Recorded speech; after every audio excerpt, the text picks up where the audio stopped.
бірдеңемен айналысу керек. Нақтырақ айтатын болсақ, мал шаруашылығымен. Бірақ қандай мал ұстаймыз? Қой ұстау керек шығар мүмкін.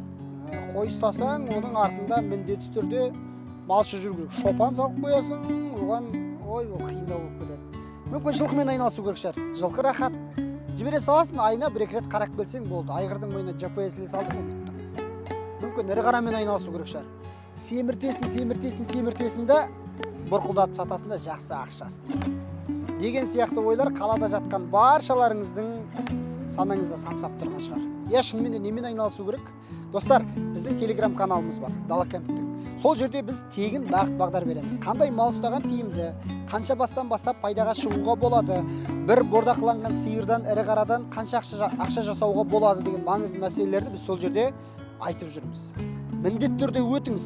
Малмен айналысатын таныстарыңа жіберіңіздер. Біздің тегін телеграм каналға жазылсын да Қазақстандағы мал шаруашылығына қатысты маңызды ақпараттарды біле жүрсін. Бәрі абсолютно тегін.